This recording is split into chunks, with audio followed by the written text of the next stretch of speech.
Hello বন্ধুরা, আজকের ভিডিওটা আবার একটু লেট করেই। তো আজকে যা ঘটে গেছে মার্কেটে সেটা আমাদের সকলেরই জানা। ওয়ার্ল্ড ওয়াইড যে সেল অফ এসছে বা ওয়ার্ল্ড ওয়াইড মার্কেটে যে ধস নেমে এসছে সেটা কিন্তু খুবই ভয়াবহ। তো সেটার কারণ মেনলি দুটো। একটা হচ্ছে ইউএসএতে যে ধরনের জব ডেটা এসছে সেখানে একটা রিসেশন ফেয়ার করা হচ্ছে। আর একটা জিনিস হচ্ছে জাপানের ইন্টারেস্ট রেট হাইক। তো জাপান ইন পার্টিকুলার যদি আমরা দেখতে চাই 12 থেকে 13% কেবলমাত্র আজকেই পড়েছে। এবং যেটা কিছু কিছু খবর অনুযায়ী সেটা হচ্ছে লাস্ট মানে 1987-এর পরে এটাই প্রথম। যেমন আমরা দেখতে পাচ্ছি Japan Nikki 225 stock index sings 10% in worst losses since 1987, মানে 1987-এর পরে এরকম লস এই প্রথমবার হলো। মানে লাস্ট 1987-এর পরে কিন্তু এ ধরনের একদিনে এতটা পতন কখনো হয়নি।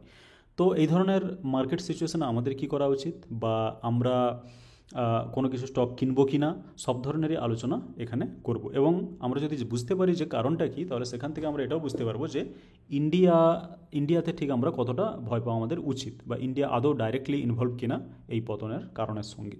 ঠিক আছে, তো আমরা প্রথমে একটু নিফটি এবং ব্যাংক নিফটি অ্যানালাইসিস করে নেব। কালকে যে ভিডিওটা বানিয়েছিলাম সেখানে আপনারা গিয়ে দেখতে পারেন। তো এখানে এই যে ভিডিওটা বানিয়েছিলাম এটা একটা স্টকের ওপরে ভিডিও, কিন্তু এর প্রথম অর্ধেকটা আমি কিন্তু নিফটি এবং ব্যাংক নিফটি মানে অ্যানালাইসিস করেছি, কিছুটা ট্রেন্ড বোঝার চেষ্টা করেছি। ওই ভিডিওটা গিয়ে দেখতে পারেন, তাহলে কিন্তু আজকের ফলটাও মনে হবে যে হ্যাঁ এটা এক্সপেক্টেড ছিল।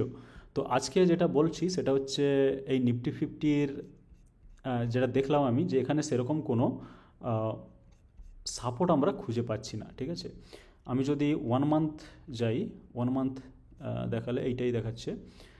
তো এখানে সাপোর্ট বলতে নিফটি ফিফটির সেরকম কোনো দেখা যাচ্ছে না। একমাত্র সাপোর্ট মানে যেখানে এটা আছে অলরেডি 23,900 বা 23,888 বা 890, মোটামুটি 900 বলা যেতে পারে। তো এই জায়গাতে যদি স্টক মানে নিফটি যদি সাপোর্ট নিয়ে আবার ব্যাক করে যায় তাহলে সেটা খুবই ভালো কথা, যেটার চান্স একটু কম মনে হচ্ছে। তো আমরা ইউএস মার্কেটও দেখে নেব ইউএস মার্কেটে কী হচ্ছে।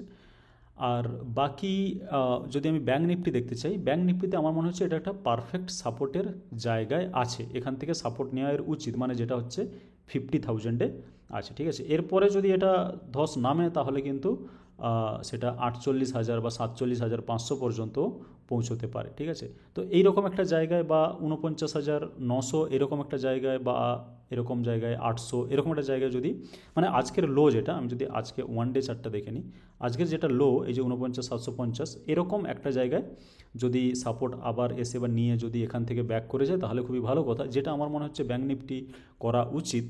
কিন্তু নিফটির ক্ষেত্রে আমরা সে ধরনের কোনো সাপোর্ট দেখতে পাচ্ছি না। ওকে, তো এটা একটা শর্ট অ্যানালাইসিস। তো চলে যাবো আমরা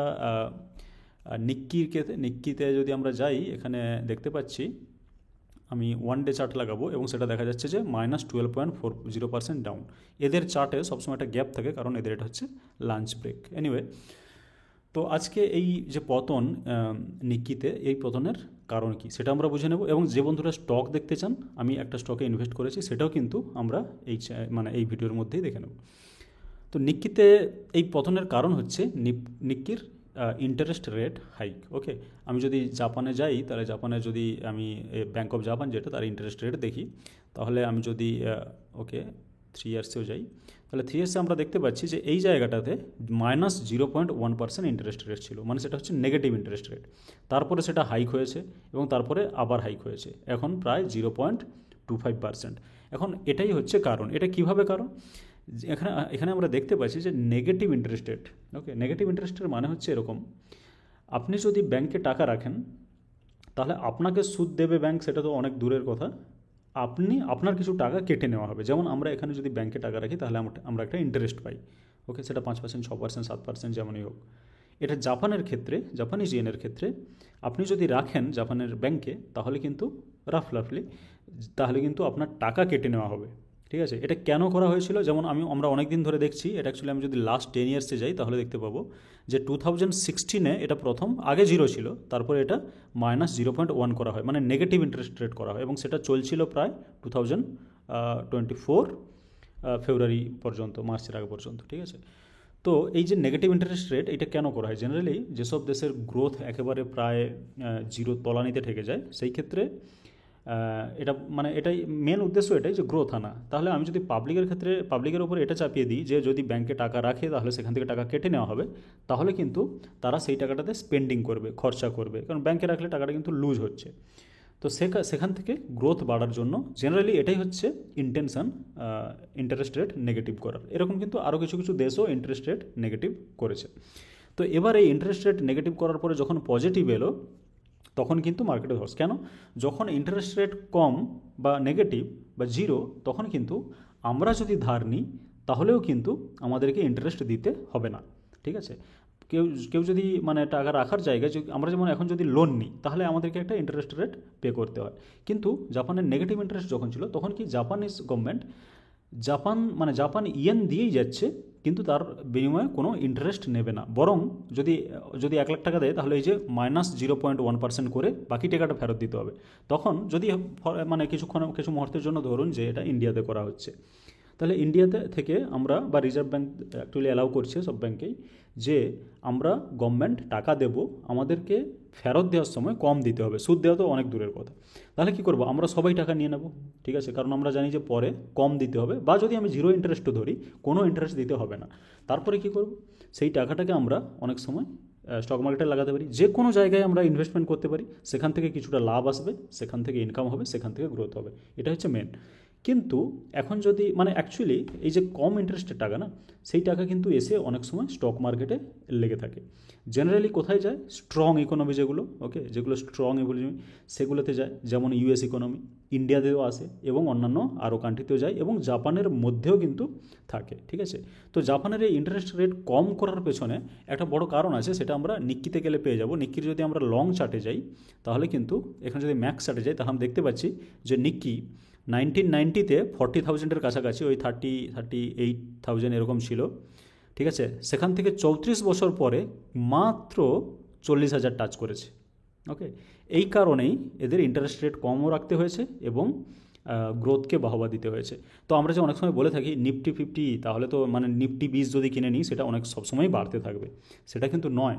আমি জানি হয়তো আমাদের নিফটি 50-র ক্ষেত্রে সেই প্রবলেম হবে না, আমাদের গ্রোথ আছে, আমরা বাড়বো, আমরা ডেভেলপিং, উই আর ভেরি মানে প্রাউড অফ ইট আমাদের কান্ট্রি নিয়ে, এবং গ্রোথ থাকবে, সব কিছু হবে আমাদের কান্ট্রিতে। কিন্তু এটা সবসময় নাও হতে পারে। তার একটা এক্সাম্পল হচ্ছে জাপান। এই জাপানের নিকি যেটা 34 বছর পরে আবার সেই জায়গা হিট করেছে, এতদিন পুরোপুরি কিন্তু নিচে ছিল এই টপের বল। এখানে যদি আপনি নিফটিটা দেখে নেন তাহলে নিফটিটা দেখলে ছবিটা এরকম, সেটা কিন্তু নিফটির ক্ষেত্রে ট্রু নয়, মানে আমাদের ক্ষেত্রে কিন্তু ট্রু নয়, আমরা কিন্তু কনস্ট্যান্টলি একটা গ্রো করে গেছি, ঠিক আছে? কিন্তু সেটা নিকির ক্ষেত্রে ট্রু নয়, নিকি কমে গেছিলো অনেক, তারপরে আবার 34 বছর পরে এখানে সে টাচ করেছে, ঠিক আছে? সে কারণে গ্রোথ দরকার এবং ইন্টারেস্ট রেট কম রাখা দরকার, এবং ইন্টারেস্ট রেট মানে কম রাখার জন্য অনেক অসুবিধাও হচ্ছে। তার কারণ যেটা একটা বললাম সেটা হচ্ছে এই ইন্টারেস্ট রেট বাড়ার জন্য মানে কমার জন্য যে টাকাগুলো আমাদের মানে স্টক মার্কেটে এসেছিলো, যখন ইন্টারেস্ট রেট বেড়ে গেল তখন কিন্তু সেই টাকাগুলো স্টক মার্কেট থেকে বেরিয়ে যাবে, ঠিক আছে? স্বাভাবিক, মানে এটা রিভার্স হচ্ছে ব্যাপারটা। তো স্টক মার্কেট থেকে যদি টাকা বেরিয়ে যায় স্টক মার্কেটে কিন্তু ধস আসবে। এবং জাপানের ইয়েন এটা সব থেকে কোন দেশে বেশি থাকার চান্স, সেটা জাপানের মধ্যেই বেশি থাকার চান্স, তাই না? কারণ জাপানে মানে গভর্নমেন্ট থেকে অনেকের 0% ইন্টারেস্টে টাকা নিয়ে তারা জাপানের স্টক মার্কেটেই রেখে দিয়েছে। এবং জাপানের স্টক মার্কেট আমরা দেখতে পাচ্ছি যে রিসেন্ট টাইমে আমি যদি ফর এক্সাম্পল লাস্ট 5 ইয়ার্স দেখি তাহলে কিন্তু বেড়েছে, কমেনি। আর আপনি টাকাটা পেয়েছেন জিরো ইন্টারেস্টে, আপনাকে কোনো ইন্টারেস্ট পে করতে হচ্ছে না। তাহলে যদি সেখানে 10%ও বাড়ে সেটাও কিন্তু আপনার লাভ, তাই না? তো এটা হচ্ছে ফান্ডা। এবং যেহেতু ওখানে ইন্টারেস্ট রেট বেড়ে যাচ্ছে, ঠিক আছে, এবং আরও কতটা বেড়ে যাবে কোনো ঠিক নেই। এখানে আমরা দেখতে পাচ্ছি যে একটা প্রেড করা হচ্ছে 0.2%, এটা ফোরকাস্ট। তো এইভাবে বাড়তে থাকলে কিন্তু মার্কেটে ওই জিনিসটা যারা এই মানে 0% ইন্টারেস্টে টাকা নিয়ে মানে ইনভেস্ট করে লাভ করতো, ওই ডিফারেন্সটাকে পকেটে নিয়ে নিত, সেটা কিন্তু খুব বেশি দিন চলতে নাও পারে। এবং এই টাকা যেহেতু ওয়ার্ল্ডের সব জায়গাতে আছে, সেই টাকা কিন্তু বেরিয়ে আবার ব্যাক করে আসছে। রাফ মোদ্দা কথা হচ্ছে এটাই। তো এটা হচ্ছে পতনের কারণ। এখন আমরা যদি দেখতে চাই তাহলে আমাদের মনে প্রশ্ন আসতে পারে যে জাপান থেকে কত পরিমাণ টাকা আমাদের ইন্ডিয়ান মার্কেটে লেগে আছে। তো সেখানে এরকম একটা নিউজ আমি পেলাম, যে আজকের এই নিউজ August 5, 2024, 11:56। তো জাপানিজ এফপিআইস মানে foreign portfolio investors own shares worth RS 2.06 lakh crore in India, মানে 2 লাখ ক্রোড মতো জাপানিজ এফআই কিন্তু ইনভেস্ট করে রেখেছে ইন্ডিয়াতে, তো সেই টাকা কিন্তু ব্যাক করবে, ঠিক আছে। এবং আমরা যদি মানে আমেরিকান মার্কেট দেখে নিই, তাহলে কিন্তু ডাউ জোন্স আজকে প্রায় 2% ডাউন, এটা ডাউন খুলেই ছিল, কিন্তু তারপরে কিছুটা রিকভার করেছে। সিমিলারলি আমরা যদি ন্যাসড্যাক দেখি, তাহলে ন্যাসড্যাকও তাই নিচে ওপেনিং হয়েছিল, কিন্তু তারপরে একটু রিকভার করেছে। আমাদের ইন্ডিয়ান মার্কেটও কিন্তু আজকে হালকা রিকভার করেছে, যেখানে চলে গেছিলো তার মানে এখান পর্যন্ত গেছিলো 23,900, কিন্তু তারপরে 24,000-এর ওপরে এসেই ক্লোজিং দিয়েছে। তো রিকভারি মোটামুটি একটু হয়েছে বললে চলে। তো এটা হচ্ছে ওয়ার্ল্ডের মার্কেট, এবং প্রত্যেকটা দেশের প্রত্যেকটা ইন্ডেক্সই কিন্তু এখন ডাউন। তো এই ধরনের ডাউন মার্কেটে কি করা উচিত? প্রথম যেটা করা উচিত সেটা হচ্ছে এখানে সুযোগ খোঁজা উচিত যে কোন স্টকে ইনভেস্ট করা যাবে, যেগুলো ফান্ডামেন্টাল গুড এবং চিপ ভ্যালুয়েশন, ওকে, খুব বেশি হাই পিতে ট্রেড করছে না, ঠিক আছে। এবং কোন সেক্টরগুলি যদি পছন্দ, সেটা যদি আপনি জিজ্ঞেস করেন বা একটা মনে প্রশ্ন থাকে যে কোন সেক্টরগুলি পছন্দ হবে, সবসময় এই মুহূর্তে দুটো সেক্টরে ফোকাস করতে হবে। সেগুলো হচ্ছে এফএমসিজি, মানে যেগুলো ডিফেন্স, এফএমসিজি আর হচ্ছে ফার্মা, ঠিক আছে।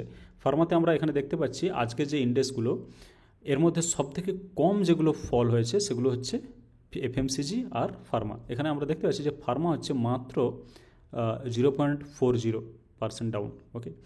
আর যদি এফএমসিজি দেখি তাহলে হচ্ছে 0.32% ডাউন, যেটা আজকের তুলনায় কিছুই নয়। সুতরাং আমরা দেখতে পাচ্ছি যে ফার্মা এবং এফএমসিজি এরা কিন্তু একটা রেসিলিয়েন্স দেখাচ্ছে, ওকে, এরা খুব একটা নিচে পড়তে চাইছে না।